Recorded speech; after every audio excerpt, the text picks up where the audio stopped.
banget kan kita mikir kalau teknologi itu jawaban instan buat semua masalah. Tapi gimana kalau ternyata di balik sebuah pembaruan sederhana di perpustakaan ada cerita detektif yang, wah seru banget. Yuk kita bedah bareng misteri digital yang satu ini. Oke, biar kita dapat gambaran penuhnya, coba deh kita putar waktu sedikit. Bayangin Anda lagi di perpustakaan, zaman dulu belum ada internet, dikelilingi ribuan buku. Gimana coba caranya menulis satu buku yang spesifik banget?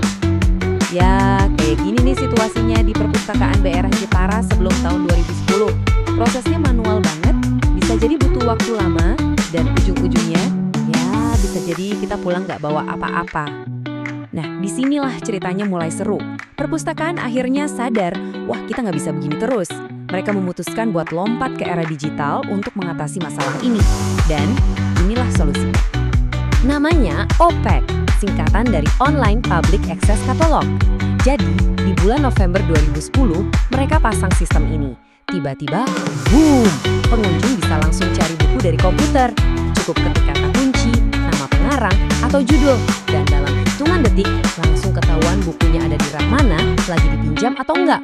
Bener-bener game changer kan? Pertanyaan besarnya sekarang, apakah sistem baru ini beneran ngaruh? Nah, kalau kita lihat datanya sekilas, jawabannya kayaknya udah jelas banget. Coba kita lihat perbandingannya ya. Kita bakal bandingin data seberapa sering sih buku-buku di sana dipinjam atau dibaca antara zaman sebelum dan sesudah OPAC ini dipakai sepenuhnya. Dan wow, lihat deh angkanya. Coba perhatiin tahun 2011. Itu tahun pertama OPAC sejalan penuh. Angkanya lompat lebih dari 2 kali lipat. Gila kan? Kelihatannya sih udah jelas banget ya, masalahnya selesai. Kasus ditutup. Atau belum? Tunggu dulu, ternyata nggak sesederhana itu. Para peneliti yang ngulik kasus ini ngerasa ada yang aneh. Kok bisa lompatannya setinggi itu? Jadi, mereka putuskan buat gali lebih dalam lagi, kayak detektif beneran. Iya kan? Logis banget kalau kita mikir, oh udah pasti ini semua gara-gara sistem OPEC yang baru itu. Solusi teknologi yang sempurna, gitu kan? Tapi, para detektif ini nemuin satu petunjuk kunci waktu mereka ngolah data statistik. Sebuah angka yang, wah, ini bakal mengubah cara kita melihat keseluruhan cerita. Oke, siap? Ini dia plot twistnya. Grafik ini nunjukin kalau sistem digital OPAC yang super canggih itu ternyata cuma nyumbang 15,1% dari kenaikan jumlah peminjaman buku. Cuma 15,1%. Loh, terus yang 84,9% lagi datang dari mana dong? Oke, yang ini kelihatannya agak teknis ya. Ada R-square segala. Tapi intinya gampang banget kok. Angka ini tuh kayak sidik jari statistiknya.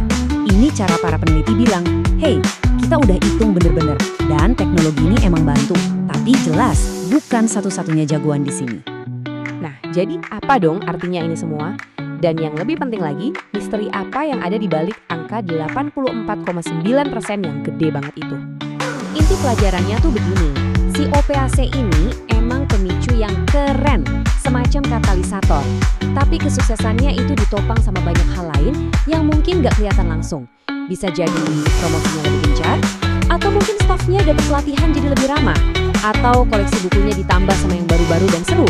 Bahkan bisa jadi antusiasme pengunjung sendiri yang berubah. Banyak banget kemungkinannya. Yang keren dari studi ini, mereka nggak cuma nunjukin masalahnya, tapi juga ngasih jalan keluar.